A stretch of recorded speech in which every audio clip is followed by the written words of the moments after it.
और चलिए अब आपको सीधे लिए चलते हैं राजनांदगांव, जहां बड़ा नक्सली समर्पण है। परेड ग्राउंड में 12 नक्सलियों का सरेंडर, 1 करोड़ का इनामी रामधेर भी इसमें शामिल है। और ये देखिए आप, उप मुख्यमंत्री विजय शर्मा और मुख्यमंत्री खुद मौजूद हैं यहाँ पर। एमएमसी जोन के हेड हैं रामधेर के, जो सीसी मेंबर भी इनके हैं। हमारे छत्तीसगढ़ से 2 ही सीसी मेंबर थे, एक हिडमा और एक रामधेर।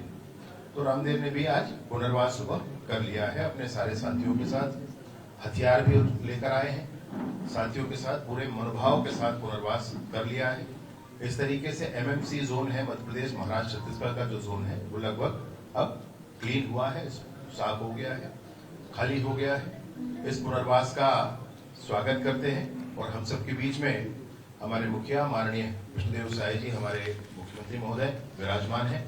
मैं उनसे आग्रह करता हूं कि आज की इस प्रेस की सभा को संबोधित करें।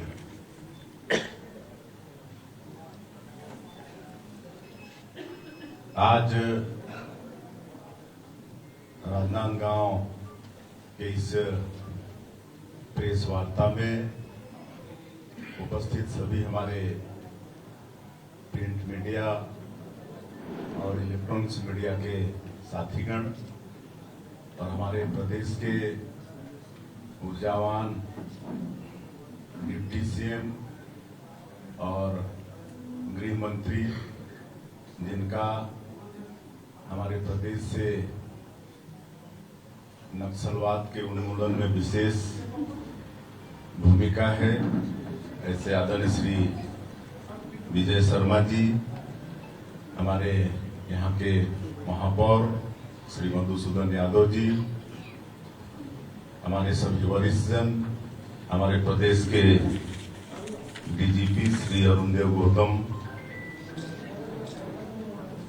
एडीजी नक्सल ऑपरेशन श्री विवेकानंद जी, श्री अभिषेक सांडिले जी, आईजी राजनांदगांव रेंज, सभी हमारे अधिकारीगण, मैं आप सभी का आज की इस प्रेस वार्ता में स्वागत करता हूं। और आज का ये दिन छत्तीसगढ़ के लिए और नक्सलवाद के उन्मूलन के लिए एक ऐतिहासिक दिन है। सबको मालूम है कि कई दशकों से हमारा ये छत्तीसगढ़ नक्सलवाद से ग्रसित है और कहीं न कहीं छत्तीसगढ़ के विकास में बहुत बड़ा ये बाधक भी है। लेकिन वैसे तो नक्सलवाद के खिलाफ में पहले भी लड़ाई लड़ी जा चुकी है, लेकिन अभी 13 दिसंबर को हमारी सरकार के 2 वर्ष पूरे होने वाले हैं और इन 2 वर्षों में हमारे छत्तीसगढ़ के अंदर हमारे यहाँ के जवानों ने बहुत बहादुरी के साथ हमारे अधिकारियों के मार्गदर्शन में नक्सलवाद के खिलाफ में लड़ाई लड़ी है। और डबल इंजन की सरकार है, उसका भी लाभ मिल रहा है। और सौभाग्य है कि हमारे माननीय प्रधानमंत्री जी श्री नरेंद्र मोदी जी और हमारे देश के गृह मंत्री आदरणीय अमित शाह जी, उन्होंने तो एक डेडलाइन भी तय कर दिया है कि अगले साल 31 मार्च 2026 तक पूरे देश से नक्सलवाद को समाप्त करना है। और हमारे जवान बहुत बहादुरी के साथ लड़ाई लड़ रहे हैं नक्सलवाद के खिलाफ में, लगातार सफलताएं मिल रही हैं।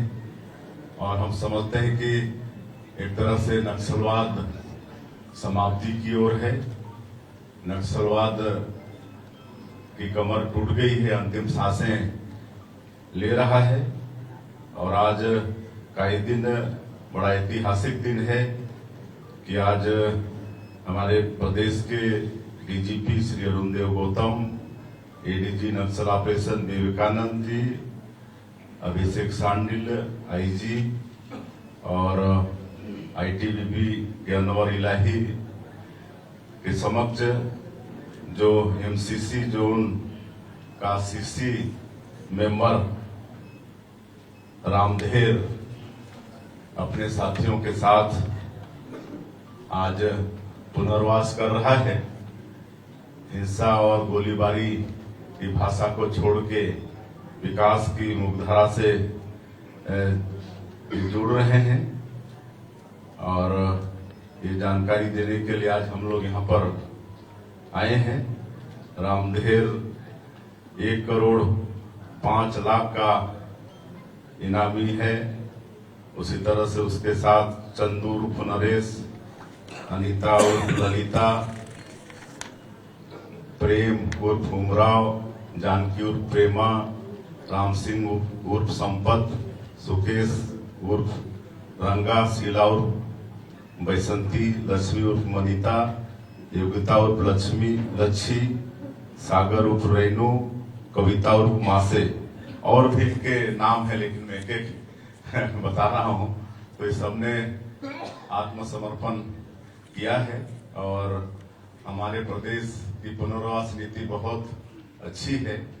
हमारे आदरणीय गृह मंत्री जी कई प्रदेशों में भ्रमण किए अधिकारियों के साथ और वहां की पुनर्वास नीति का अध्ययन करके एक अच्छी पुनर्वास नीति यहाँ पर हम लोग बनाए हैं और उसी का परिणाम है कि आज 2 वर्षों में मतलब 4,000 से ज्यादा आत्मसमर्पण और गिरफ्तार जिनका हुआ है, ऐसे माओवादियों की संख्या है और हमारे जवानों ने मजबूती के साथ लड़ाई लड़ी है। तो 500 से ज्यादा माओवाद न्यूट्रलाइज भी हुए हैं और हमारी जो नई पुनर्वास नीति है उसमें कई अच्छे प्रावधान किए गए हैं। एक तो जो आत्मसमर्पित नक्सली हैं उनके लिए हम लोग अलग से 15,000 प्रधानमंत्री आवास उसकी स्वीकृति कराए हैं और उसका भी निर्माण हो रहा है। कोई गांव अगर पूरी तरह से नक्सल मुक्त हो जाता है और वो प्रस्ताव करके दे देते हैं तो वहां पर 1 करोड़ का विकास का काम शासन से मिलेगा। हम लोग नई उद्योग नीति भी बनाए हैं। नई उद्योग नीति वर्ष 2024-30 उसमें भी ऐसे नक्सल समर्पित, नक्सल पीड़ित जो लोग हैं उनके लिए विशेष प्रावधान किया गया है और अभी तक लगातार सुरक्षा कैंप भी खुल रहे हैं। तो 400 से ज्यादा गांव आज आबाद हो चुके हैं और एक नियत नीलानार योजना हम लोगों ने शुरू किया है। आपका सुंदर गांव उसका हिंदी अनुवाद होता है और उसके माध्यम से आज सुरक्षा कैंप खुल रहे हैं और 400 से ज्यादा गांव में हम लोग सरकार की योजनाओं को वहां पर पहुंचाने में सफल हो रहे हैं। वहां पर सड़कें बन रही हैं, बिजली पहुंच रही है, पानी पहुंच रहा है।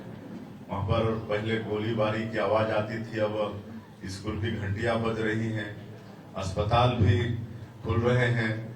पहली बार वहां पर आपका स्वतंत्रता दिवस में कई जगह ध्वजारोहण भी हुआ है।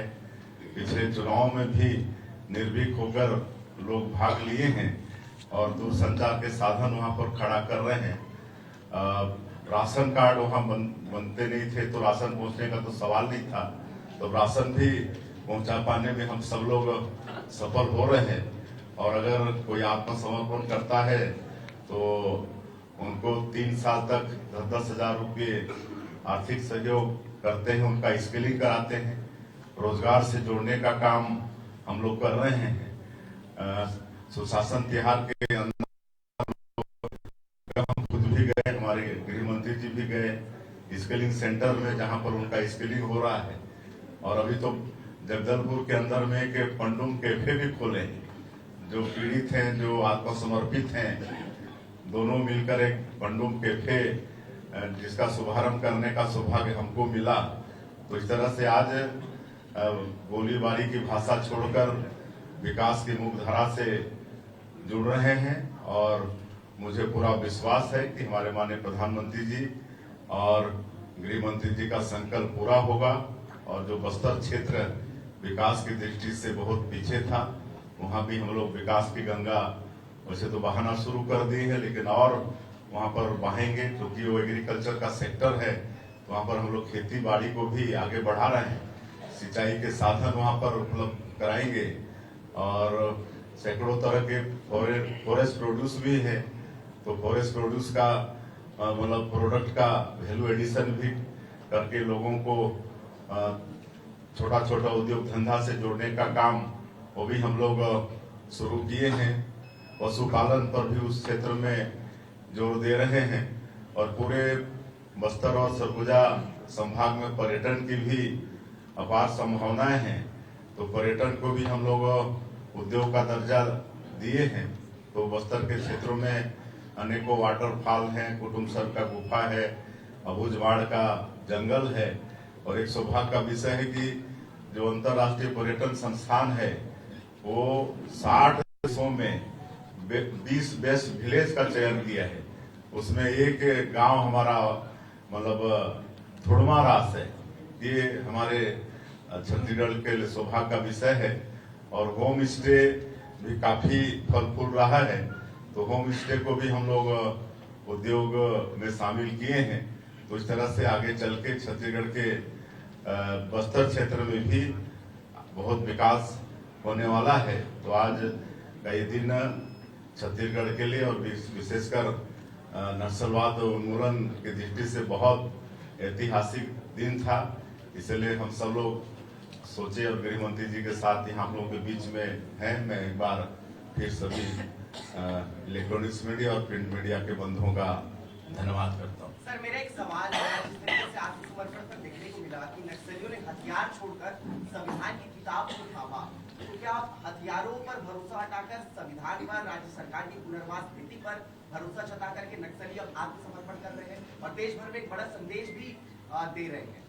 जी बिल्कुल, संविधान पर उनका विश्वास बढ़ रहा है और जैसा पिछले साल से हम लोग और प्रयोग कर रहे हैं। एक तो बस्तर ओलंपिक पिछले साल भी कराए, इस साल भी चल रहा है और मैं बताना चाहूंगा कि पिछले साल बस्तर ओलंपिक में 1,65,000 लोग भाग लिए थे। इस बार वो संख्या बढ़कर 4.25 लाख हो गया है। इस बात से आप अंदाजा लगा सकते हैं कि उस क्षेत्र के हमारे लोग, हमारे युवा नक्सलवाद से मुक्ति चाहते हैं और विकास की मुख्यधारा से जुड़ना चाहते हैं। उसी तरह से बस्तर पंडुम भी पिछले साल कराए थे, जिसमें 47,000 लोग भाग लिए थे और इस बार फिर हम लोग बस्तर ओलंपिक के बाद में बस्तर पंडुम कराना चाहते हैं, कराएंगे। तो हमको पूरा विश्वास है कि जिस तरह से बस्तर ओलंपिक में ज्यादा संख्या में भाग लिए हैं तो बस्तर पंडुम में भी संख्या बहुत बड़ी होगी।